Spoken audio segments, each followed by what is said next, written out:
During these coming weeks and months and days as we try to navigate this bizarre coronavirus economy, what I want to do is make the shows a little more topical, and I want to interview very successful people, and I want to break down practical steps that you and I can take and that we can implement in our lives and businesses to not just survive, but to thrive during this economy. So on today's show, we're interviewing Bain Company's Rob Markey. Again, that's Rob Markey of Bain Company. He's one of the guys who invented the Net Promoter Score that we talk so much about, the Net Promoter Score. And on today's show, he's going to teach you how to value your customers properly in a challenging economy and overall marketplace. This afternoon, we're announcing new guidelines for every American to follow over the next 15 days. As we combat the virus, each and every one of us has a critical role to play in stopping the spread and transmission of the virus. In a society where we see so much distance already, now we are physically distant. In a world where there is so much loneliness, now we're facing self-quarantines and isolation. President Trump holding a lengthy news conference with an update on where we are with the fight against the coronavirus. The government essentially publishing a set of new guidelines. Many have already been surpassed by some things that we've seen on the state and local level. Perhaps the only major difference is now a suggestion that people not gather in groups larger than 10, and that's certainly consistent again with some other things we've seen happening around the country. As the president was talking, the market was in a free fall. The Dow losing down almost 3,000 points. I missed the percentage. I think about 13% loss there. The S&P down 324. Courage, man. So I will transfer you my energy. I will transfer my karma. Here is my karma on you. You have a great aura. Encourage, man. Yes. On today's show, we talk about navigating the corona economy. How do you succeed in a world filled with fear? How do you persevere in a world where most people believe that tomorrow is going to be worse than today? On today's show, we talk about the importance of faith, the importance of believing that you can succeed, and we are going to supply you with that encouragement that you need to succeed and lead in this world of the coronavirus. Let me assert my firm belief that the only thing we have to fear is fear itself. Nameless, unreasoning, unjustified terror, which paralyzes needed efforts to convert retreat into advance. Get ready to enter the Thrive Time Show. We started from the bottom, now we here. We started from the bottom, and we'll show you how to get here. We started from the bottom, now we here. We started from the bottom, now we here. We started from the bottom, now we're on the top, teaching you the systems to get what we got. Colin Dixon's on the hooks, I break down the books. Z's bringing some wisdom and the good looks. As the father of five, that's why I'm alive. So if you see my wife and kids, please tell them hi. It's the CNC up on your radio, and now 3, 2, 1, here we go. We started from the bottom, now we here. We started from the bottom. Yes, yes, yes, and yes, Thrive Nation, we are still here. And we're going to help you persevere, helping you learn to navigate this corona economy with the absolute most practical skills, the practical training we could possibly provide to you from myself and people who are actually smart. Rob Markey, welcome on to the Thrive Time Show. How are you, sir? My goodness, thank you so much. I am absolutely wonderful today.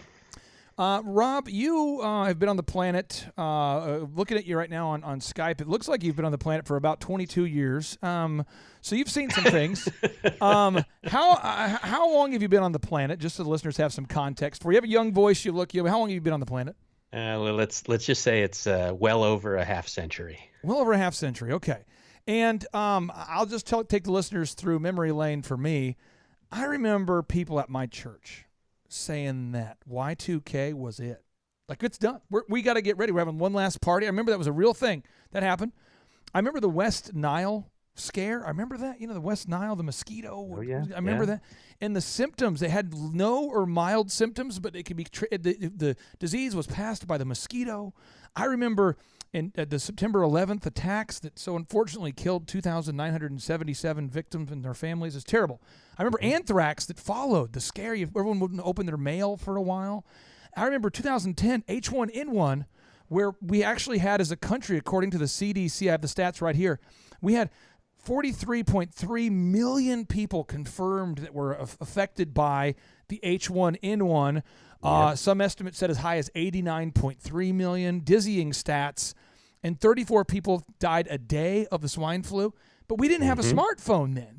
People weren't attached to the smartphone 11.3 hours per day like they are now, according to Nielsen. So you've seen all these things. Here we are.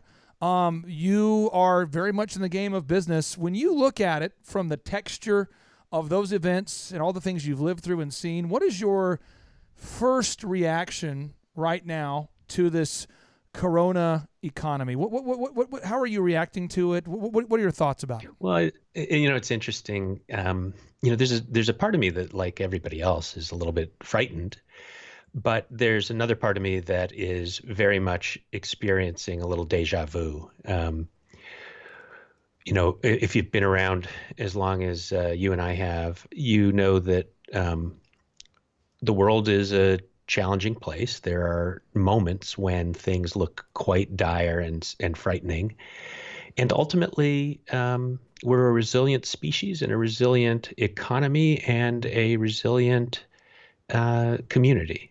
And so things will bounce back. But I do vacillate personally. I vacillate between terror and a sense of calm that, we'll make it through this together. I don't ask you to share your faith on the show, but I'll share mine. I'm a Judeo-Christian, and when my dad died of Lou Gehrig's disease, I've talked about this on previous shows, but when my dad died of Lou Gehrig's disease, I remember missing my dad, but as soon as the funeral was over, I walked out and I'm standing by a tree, and I'm not crying because, when someone has Lou Gehrig's, you get to see them die over time, and it's not good. So I had already mourned the day I found out he was sick. But this pastor comes out, not the pastor who officiated, but a guy who knew my dad pretty well, and he's like, "Son, are you okay? It's okay to cry." And at the time I was 36, and I said, "Yeah, I'm okay." He's like, "Well, are you sad? I mean, you just seem like you're indifferent. I worry. Are you okay?" And I said, "Well, I believe that heaven is like the Super Bowl of the Christian faith, and I believe he went there. Now, I'm sad I'm not sitting sideline tickets with him, but I have to believe that all this was not for." So I didn't worry about it, and then I actually encouraged this pastor with this controversial book called the Bible. And I was talking to him about the birds not worrying about tomorrow. And he's like, "What was that?" We started talking about Matthew 6:25 through 34. And he was almost so in the moment that he couldn't remember scripture. And I'm like, I'm not a pastor, but that's kind of what I go back to. So do you have some sort of thing you go back to? Do you go back to looking at timelines? Do you go back to looking at maybe a faith? Do you go back looking at financial charts at Bain and you see all? What do you do? Where's your rock? What do you go back to? Well, I'm an empiricist. I'm a person who is very much into looking at the past for clues to the future, and I'm a little bit science focused. So for me, I take great comfort in a knowledge that we are part of a trajectory of the human race that it spans millions and millions of years, and there are absolutely forces that are greater than we are that kind of keep the universe somewhat stable. So I'm really not. I'm not somebody who gets existentially concerned in times like this. I'm more, I get anxious like everybody else, but I think that you just have to know that we bounce back. We bounce back after lots of different things, and it can take longer or shorter, but we eventually bounce back. Some people are familiar with the name Bane. They're going, Bane? Was that a villain from Batman? Bane. I'm going to get Bane. Some people are like, is that Bane? Is it Bane? It sounds familiar. Can you explain to people what Bane is, what you do? I think people know the name, but I think people don't understand what it is that you do. What do you guys do over there at Bain? Please don't call us that. So Bain and Company was founded by a guy named Bill Bain in 1973. It's a consulting firm, a strategy consulting firm, and it was founded on the principle that companies need results, not reports. And so, here we are all these years later, and we are absolutely maniacally focused on helping our clients, who tend to be in large companies, often public companies, sometimes owned by private equity funds, but we help them make the tough decisions about what business to be in, which customers to serve, what products to offer, how to organize to deliver successfully, how to arrange their operations so that they achieve the best possible costs, what technology bets they should make, and how to develop the skills to implement them. We help companies make changes to secure their strategic future and make them more profitable and more capable of delivering value for their customers and their employees and their communities. How can you give an example, maybe one that you're allowed to share of maybe a brand or a business that someone could share that you guys have helped? Are you allowed to share that? Can you get into some I'm specifics? not actually. That's really? Yeah, there are companies that people know we've helped, but I'm not allowed to say their names. And it's one of those funny things that shut down. Our contracts with our clients are such that we want our clients to take credit for the work that they do. We want them to feel like they are making their businesses successful. And the truth is, we're helping them succeed. But at the end of the day, they are taking the actions. They're making the decisions. They're deploying the resources. Okay, I'm going to give you a mega point for politically navigating that very well, because I definitely got shut down. I asked a question that was not pre-approved.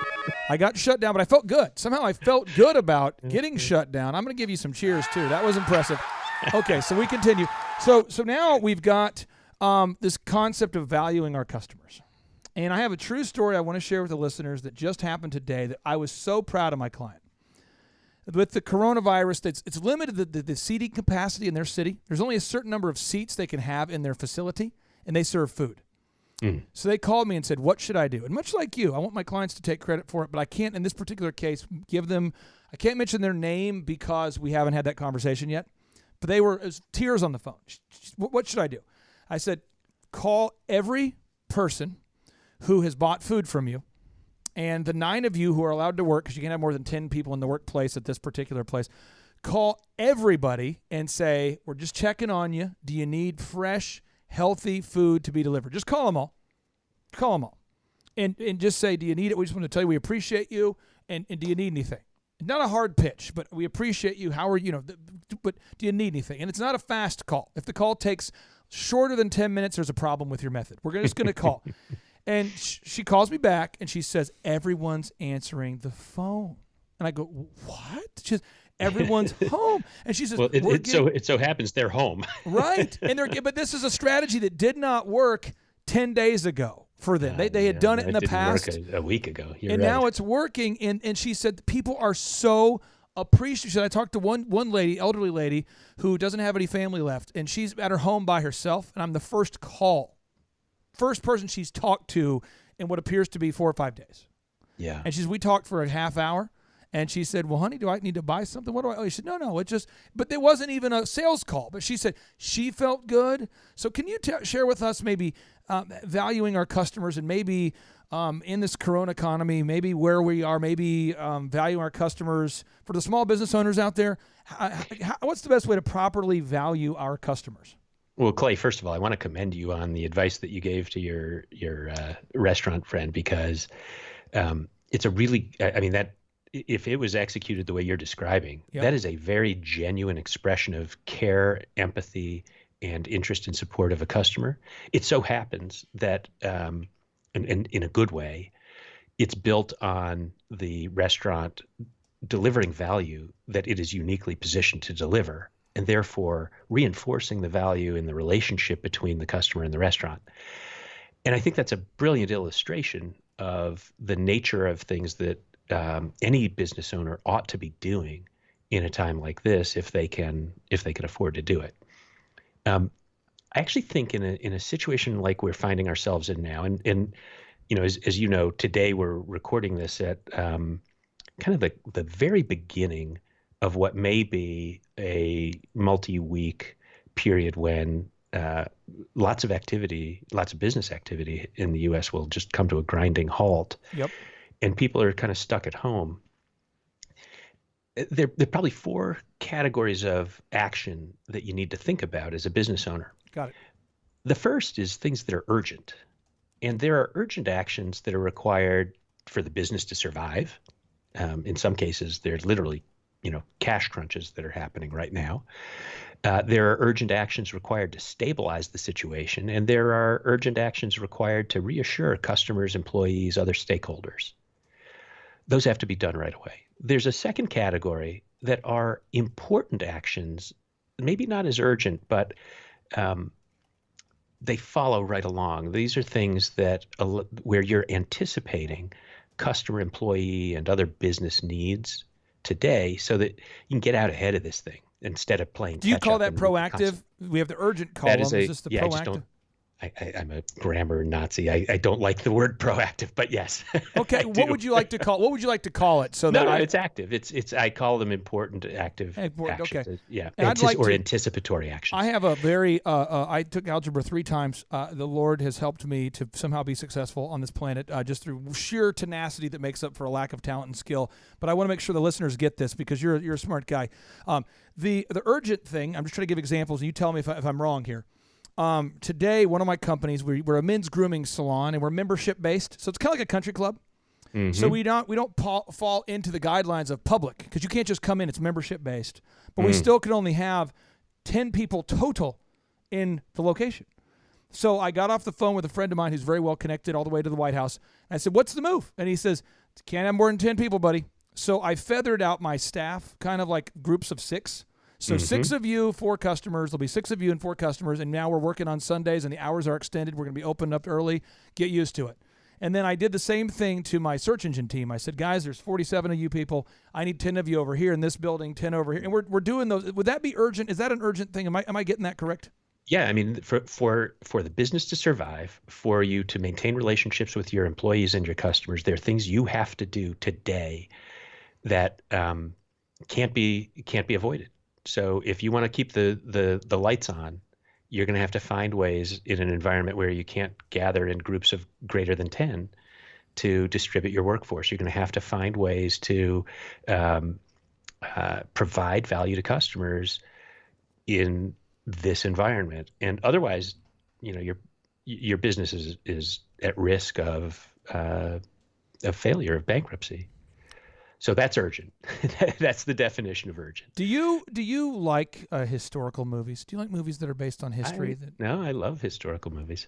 You know the movie Dunkirk that came out? Oh, yeah. And it's 1 hour and 46 minutes long. I felt like it was like 5 minutes. But the movie essentially, and please correct me, and I'll hit the boo button if I'm saying something that's incorrect. But basically, Winston Churchill realized, hey, you know what? We can't team up with Hitler if we go ahead and wave the white flag. I mean, it's going to be the end for the liberty out here. So we got to fight back.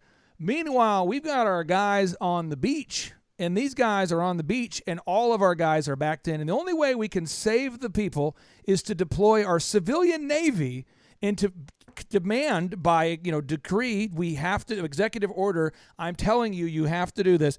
Get in whatever boat you have, whatever vessel, and you're going to go pick up the boys, pick up the army, pick up the military from the beach and save them. Am I getting something wrong there? Is there more history to that? No, that's my memory of the situation, yeah. And so was it fun? No. Was it urgent? Yes. Could he have done nothing? Yes. Could he have been paralysis by analysis? So that would be an example, another one. But then we move on to important. And I thought today, and I had Andrew call you, and again, if the history of this moment is wrong, I said, Andrew, please call Rob and tell him I got a little Corona crazy going on. Tell me we need to move back the interview 30 minutes because I have got some serious things burning fires that were happening just even an hour ago. Mm-hmm. Did he not call you? Did he call you? He did. He called me to let me know that you were running late. Yeah. And I understood because you were dealing with urgent issues, and what we're doing right now, it may not even rise to the level of important, but certainly isn't urgent. Now, this is the thing. This is the ultimate passive-aggressive trivia, though. But you are a business owner or a consultant who understands business owners and urgent. You understand that. And Absolutely. if I didn't, though, put the employees over you, if I didn't say my hundreds of people that have jobs, if they don't have a plan tomorrow, that's a bad thing. So I've got to say, even though Rob is important to me, I need to tell these people. So I think choosing what's urgent and then what's important can be the tough part, because I value you a lot. And I wanted to have you on, and I'm excited. And I knew that somebody's going to get pissed, maybe, and I hope you weren't pissed. But no, not at all. In fact, Clay, I would think less of you if you didn't do what you did, which is you secured the stability of your workers. You gave them reassurance that you had a plan, that things are, I don't even know what you said to them, but I'm sure that what you were doing was necessary for them to feel like they could come to work, do their jobs, be effective in a very, very stressful environment. And that's what we had. So that is the urgent. Now we move on to important. But I want to make sure people get this. I had one guy today who is not you, sir, not you, Mr. Rob. And I called him and I said, hey, we have an interview scheduled today, and it cannot happen because of what I'm dealing with today. And thank the Lord, he was super kind. He said, I appreciate you. I get it. I'm actually working from home, and my whole team is too. So he was cool. But I called another guy about tomorrow because I know what tomorrow holds, and he was pissed, technically speaking, from a high level, really getting deep here, from the root word angry. He was pissed. And he said, are you kidding me? I committed to this 3 months ago. You guys have a show. You mean you're booking people like Wolfgang Puck and John Maxwell on your show, and you're the kind of guy that cancels? Do you see CNN canceling? And he goes on a rant, and by the time I realized he wasn't going to finish, I said, so I think we're not going to reschedule. Is that right? And he was mad. So I feel like if you try to appease everybody while determining what's urgent, you can't do that. What tips would you have for somebody out there that has made a list now of what's urgent, and they know it's going to cause pushing something off the plate, and they're trying to seek universal praise? Is it even possible? Is it possible? No, don't. I mean, I think that it's, probably anybody who's listening to this is the kind of person who understands that you cannot possibly please everybody at every moment. And this is one of those moments where, in a much less impactful way, much less important way, we're all doing triage with our calendars, with the work that we're doing. Yep. We have to decide which things we're not going to do, because basically whatever plan we walked into this week with, we pretty much had to throw it away and start over to think about, okay, what do we have to do right now given this wacky changing environment? And last night, I go to bed last night at 9 o'clock. I got up this morning at 3 to finish putting out a show because we have about 500,000 listeners who this is, according to the SBA, I look to the Small Business Administration for a lot of stats, but you've got about 22 to 28 million small business owners out there, and maybe Bain has better data. But there's about 6% of people that are self-employed, and most of them say, I listen to your show every day, and it is the wave of encouragement that I need, because there's a lot of updates that are true on Fox and CNN and a lot of stuff but I need something positive. I need some practical advice. And you guys got to put out the show. You got to do the show. The show is my thing. I talked to a lady today who's one of the biggest literary agents in the whole world, and she says, this is my thing. You putting out a show? I mean, I'm getting big people say, this is my thing. So that was important, but not urgent. Could you make a list, sir, of some of the things that are maybe important for small business owners, Rob? Maybe some things where you would say, here's an example of important, but not urgent. Well, I think that in this moment, once you've got the urgent stuff wiped away from your plate, then the next question is, if we're going to be in this for more than a couple of days, if it's going to be several weeks or even, God forbid, a couple of months, what are the things that we should be doing now to anticipate what our customers are going to need, what our employees are going to need, what our other stakeholders are going to need? So, for example, in some cases, we've got to secure our supply chains. Things are not going to operate as they have normally operated. And so if we still aren't back to normal in 30, 60, 90 days, how are we going to get products? How are we going to secure relationships with customers? What are the things that we're going to be able to do in order to create value for our customers so that they are very grateful for us, to soldier on, and so that they are actually even to the point of willingly sharing their financial goodwill with us in the form of buying our services, even if they aren't the exact things we used to sell. That is very interesting. You said that. Back to the restaurant example. This person had rolled out a modified menu, and Josh Wilson. Josh Wilson's here with us. He's built a company from $300,000 to $1.9 million of revenue in the past couple of years. So he's kind of moved in from baby startup business to a level where you have got employees here. And Josh, I was telling this particular business owner, I said, don't hide. Just put out a menu and says, due to the shortage of things, we're now doing a modified menu. We won't be supplying this or that, but we will do this, and we appreciate your patience. Mm-hmm. And she said the most interesting phenomenon, people wanted to give us a hug or a fist bump or a thank you. Hey, I'll get an extra coffee. Let me get an extra piece of pie. Hey, I'll because people feel like they're in it with them. Josh, what are you doing at Living Water Irrigation right now? You guys do sprinkler systems. It's on Maslow's hierarchy of needs. It's kind of near the top. I mean, it's kind of close, kind of bougie up there. It's like, things are going pretty well if you're worried about irrigating your shrubs. Sure. What are you doing to handle these important things, securing supply chains or making sure your employees know they have jobs? What kind of things are you doing? Well, so the first thing we did is obviously checked with our staff. So our Monday morning meeting yesterday, we went through with everybody and then seeing how everybody is and what their thought is and take their temperature and lead by example and let them know, hey, we're going to guarantee your paycheck. We're going to press on. We've got work to do. And obviously the rain is not cooperating with us, but Corona is not affecting whether or not we're going to work. And so I wanted to confirm with our staff that they're all in a good place, letting them know that we're in a great place. And we've reached out and let our customers know and the appointments we have scheduled and the jobs we have scheduled that, hey, we're going to go on. Obviously, we work outside, so we're not in close quarters with people, and we're going to press on and get done what we can.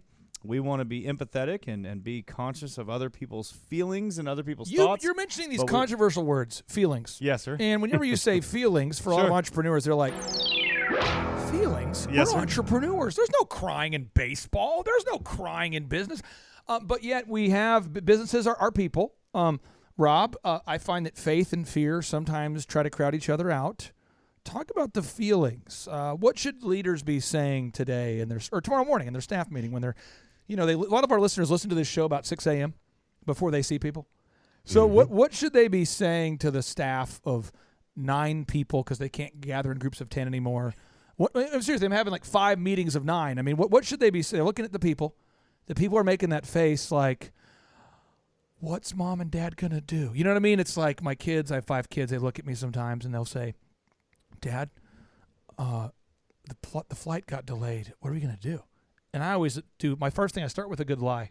I say, kids, I have a plan. And then I say, I got to go to the bathroom. So I go to the bathroom.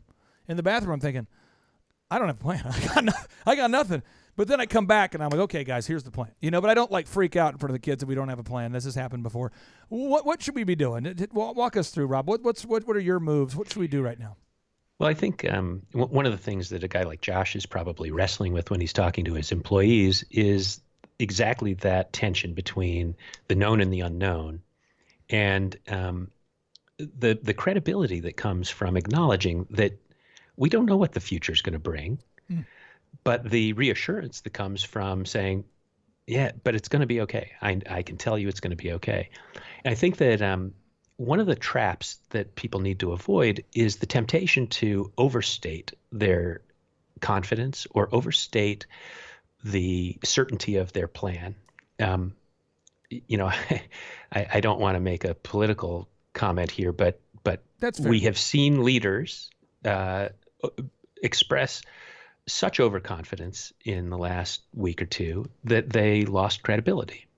And maybe we should all take a lesson from that and recognize that it's okay to say, I don't know exactly how this is going to go, but here's some scenarios and we're ready for at least some of them and we'll figure out the rest. And I agree with what you just said, and not that you're looking for a mega point, but I give you a mega point. But we've also seen leaders in the past that have had such little confidence that people have thought of, I know people who and I'm not going to mention specific presidents, I'm just saying I'm a 39-year-old man, you can guess. I know people that for a long time were going, we probably need to pack it up. I'm like, why? Well, because the towers fell down. They got attacked, and we got to wrap it up. We got to be done. It's Clay. What are you going to do? And at the time, I'm like a 20-year-old entrepreneur who happened to have had a lot of success early, and I'm going, well, I don't watch TV, so I really don't know what you're talking about beyond just the headline, but I'm going to keep. And I cold called. True story. I cold called Christmas parties that year. Big companies to book their Christmas party, and Rob, all these HR directors said, "Are you actually calling about booking our Christmas party during the year of this horrible 9/11 event?" And I go, "Yeah." And they go, "You're the only DJ. We'll book with you. Do you have a discount?" And I'm like, I'm not kidding. I'm booking all these, and they're crazy Christmas parties. Big companies were doing like, kind of like light hors d'oeuvres, and they were, and so it's kind of there's a Clay, balance. I think you got to watch out there, because I think what you did was brilliant, but you probably did something in addition to that, which is you probably waited a week or two. True. After 9/11, and you probably also did it with a bit of empathy and understanding and recognizing that this is not normal. Like that whatever Christmas party you're going to have this year, I know it's not going to be normal, but let me help you with it. True. What I got, we all get all kinds of spam in our email. Oh yeah. In the last 2 days, I got two different emails from a retail chain. They're a department store. One of them was about prom dresses and the amazing prom dresses that I should come see, and which, by the way, not good targeting. You didn't buy one. You didn't buy one. A 55-year-old man does not buy too many. Well, this 55-year-old man does not buy too many prom dresses. Pro tip. Okay. Then the second one was about a huge sale, best sale of the year. And this came today when in many of the cities that they operate in, they're shut down. I think that's a good example of coming across as tone deaf.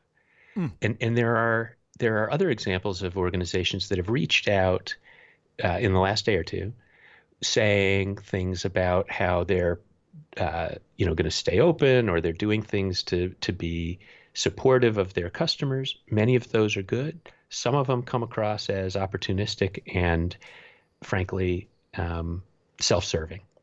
And so I think it's the watch out in what you're talking about here is that on the one hand, let's not panic. Let's soldier on. But on the other hand, let's be sensitive to the environment and understand that the mindset of each of our customers is going to be a little different from the others. True. Each one is in a different stage of understanding what's going on, different stage of certainty versus anxiety.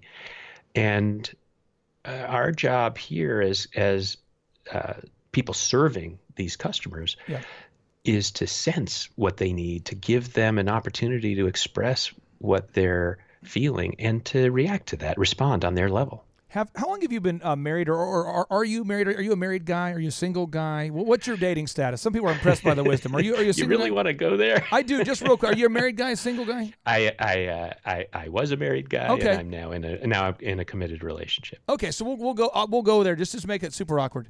There is a question that I'm sure no one's ever asked you. I have been asked this question, and I'm just ripping on myself. The question is this. It's a trick question. It's a trap. Luke, it's a trap. Luke. Okay, it's a trap. This is the question. How do these pants make me look? Do they make me look fat?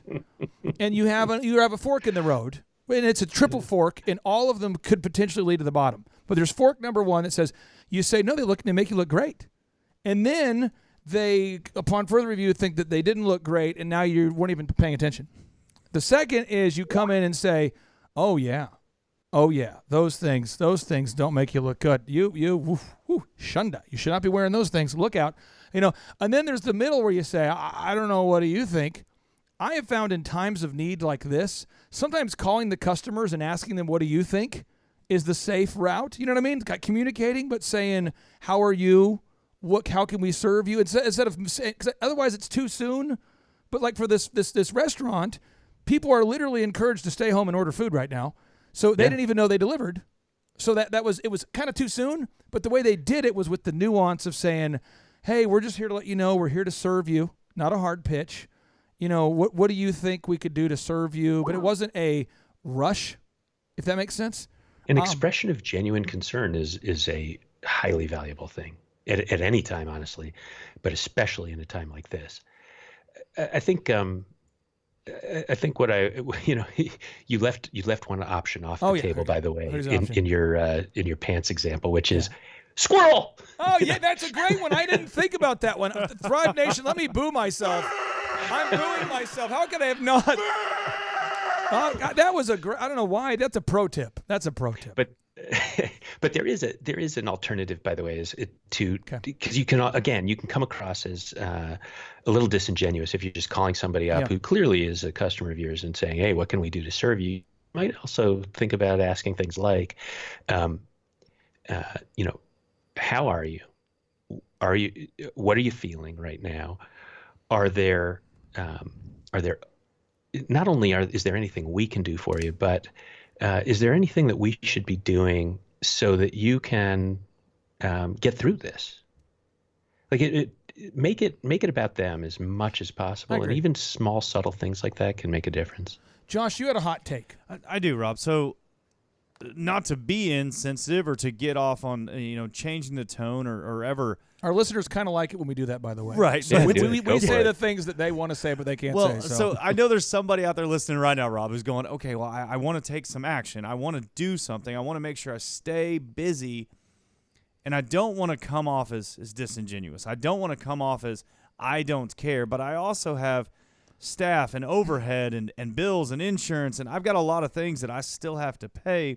So how would you encourage that listener out there who's kind of paralyzed by the, oh my goodness, if I call somebody, I don't want them to think I'm just trying to make money off of this deal. So how would you encourage that, Rob? I love that question because actually, we were going through the different categories of action. We talked about anticipatory or important actions, but there's also two other categories. One is strategic, investing in relationships that will not pay you a dime right now, but will pay off in the future. And then there's some counterintuitive stuff you can do that's basically capability building so that when we get through this, you're ready to come out of the blocks just all engines firing. I think sometimes it's okay just to talk to a customer and express your desire to be helpful to them in the future. Sometimes it's okay to actually reassure a customer by giving them something or protecting them in some way that they need. So you've seen probably some of the hotels in their rewards programs have recently, like this week, said, hey, you know what? We get that status is really important to you if you're a really frequent guest. We're gonna protect your current status this year because we know that you're not going to be traveling much more for quite a while. Don't worry about that. We just want your business when you start traveling again. That makes sense. A few years ago during the global financial crisis, all the credit card companies had to shut down credit for small business owners. I mean, just in order to survive. But immediately after they got through the initial cash crunch, a couple of them, American Express, I think Chase, came back around and undid some of those actions for some of their best customers and had engaged in just dialogue with them about, hey, this is a really tough time. What can we do to help you? We can't actually increase your credit line much more than we just did, but let's talk about X, Y, and Z. Or maybe let's work together to figure out why we should feel comfortable loaning you a little more money to help you get through this. Those were investments in relationships that involved some significant cost to the company, low payoff in the short term, huge payoff as we exited the last downturn. I'm obviously a pro business guy. I grew up without any money, and I have had some success. And I will tell you, American Express did a great job. With me, particularly. I'm not going to say for everybody. This show's not endorsed by American Express. Those of you listen know I do not take endorsers at this point. I don't do it because I don't like I don't want people controlling what I say on this show. But I had a great experience with American Express, and I remember that they kept me informed. They let me know what was going on. At the time, I didn't even really keep a balance on that card, but they let me know I was going to shut off that card for temporary due to whatever. And then I believe we did the quantitative easing, and then I believe we had the stimulus, the $8,000 first-time home buyer tax credit, and there was all these things that were happening. And then next thing you know, I get a call. They're letting me know, hey, we've turned it back on. And, again, just the communication. So 4 categories of actions that are required. 1 is urgent. I got that, urgent. Okay, that would be like telling your team what's going to happen now, making sure you pay your bills now. Let's not close our business now. 2 is important. Secure the supply chains, things of that nature. Make sure you've got a little bit of a plan going on there. 3rd, strategic. Let's invest in stuff that might not have a payoff now, but might have a payoff in the future. So when the economy does roar back, as an example, one of my clients today said, I'm locked in my house. What do I do? And this is a client with over 50 employees. I said, have all your employees work from home, and I want all of your employees to write 4 articles focused on a specific keyword. True story. And I wish I could share their name today because I have so many of these fun examples. But they moved up from page 2 at the bottom of page 1 on Google to the middle of page 1 today because there are people who are stuck at home. I said, just write content. That's how Google works. Search engine content, relevant content, weave in the keywords. And the people that didn't have time to make the calls in the past were all having a blasty blast writing content today, moving up. These are things that needed to be done. So when the economy does turn and people start Google searching for that term again, these people just benefited from 100 pages of 1,000 words of content. That's strategic. You had one more category, and I wanted to just give you opportunity to talk about that. What's the 4th category of action? Well, this is a little counterintuitive to most people, but now is the time once you get through those other things, now is the time to invest. And I say it's probably not this week. It's probably a few weeks from now. Yeah. But the time to invest in completely new capabilities, completely new features, benefits, this is your opportunity coming out of this period to rebrand, to launch new products, to position yourself to be a leader coming out of this so that you're ahead of the game when your competitors are just playing catch up. Do you remember September 11th was obviously in September, and that December was the Christmas, the Christmas app. So I don't think I picked up the phone to make calls. I think I was afraid to, probably till like after Halloween, But I'm on the phone and it's like spooky, and I'm going, I don't know, is this going to be a good call? But I'm picking up the phone. I'm calling these people, and one by one, this is what I did. I made a script. I remember I called it HRI, help, recommend, inform. And after I booked their party to discount, I said, "Why I have you? Do you need help finding anything else? Because I know you're on a budget." These are big companies. I mean, huge companies. And they said, yeah. Do you know of anybody who offers discounted dance floors and margarita machines and lighting? We want to do it. We just want to do it at a discount. And I said something that was crazy. I said, we do that. And they said, you do that? I said, that's what I do. And I said, now I need to check availability. So I got on the phone. I contacted a party rental company in town that had these things. And I said, hey, could you guys rent me things at a discount? They said, yeah, where are you getting the parties? We don't have any parties. And all of a sudden, I was making a little bit of a sliver of commission for helping book out a party rental company. And I'm serious. I made more money in those extra capabilities. But I was thinking about those things when the phones were slow during that October. That was a terrible October. But I had some time to think about it. And I just think investing in capabilities is powerful. Josh, with Living Water, I know you guys are doing that. I think you've added up like exterior lighting to homes. Is something you do now? Yes, sir. Yeah, we're trying to add bolt-ons and vertically integrate from where we're at. So we opened a lawn company this year. Yeah. Which obviously makes sense. Let's go mow your yard since we're watering it. Yeah. But also providing drainage solutions. And then outdoor lighting was kind of a natural bolt-on for us. So we started doing that to market to our existing customers instead of going out and acquiring new ones. You've done a great job with us and our team and putting together stuff to get a bunch of leads. But we wanted to serve more items or more things to our current client base. Yeah, absolutely. Yeah. Rob, I want to give you the floor here to wrap up today's show. Some of our listeners, when they listen to somebody like yourself, they say, I wonder if that guy wears a red hat with number 15 on it. He sounds awesome. I don't know. When they say, I wonder, no, I mean this sincerely, you have the best windscreens I've seen of any podcast guest. What brand of windscreen is that you're using on the mic? That's a good windscreen. Do you know? I have no idea. No, that's an impressive windscreen. I bought this thing like 5 years ago. I can't remember. It's good. It's a inexpensive, but it does work very well. Looks really well. Good. And just so you know, listeners, that keeps the pops. That's the p in the sounds from popping. A great windscreen there. But people want to know more about you. They want to know, who is this guy? People are wanting to know more about Bain because it's kind of, you can't share certain things. But where can they learn more about you? Where can they follow you? What's the way to learn more about all things you? Well, there's a bunch of stuff that we didn't talk about today because of the urgency of the current I appreciate your flexibility situation. And so they can find out about a lot of that at netpromotersystem.com. I was one of the people who helped develop something called NPS, which is a way of gauging customer loyalty, and specifically the Net Promoter System, which is about getting feedback and sharing it with your employees and making sure that they take action. And then the topic of the Harvard Business Review article that kind of prompted our getting to know each other, Clay, that can be found both at the Harvard Business Review site, but also at bain.com/loyalty. Hey, I appreciate you so much. Hopefully this has not been the most disturbing interview of your life, and I really do appreciate you pivoting and giving the listeners some really practical stuff right now because, man, last week so many listeners wanted to be strategic, and now people want to be tactical, and not many guests would be willing to switch it up like that. So, again, I really do appreciate you, Rob, putting up with me. Anytime, Clay. Take care. And now, without any further ado, 3,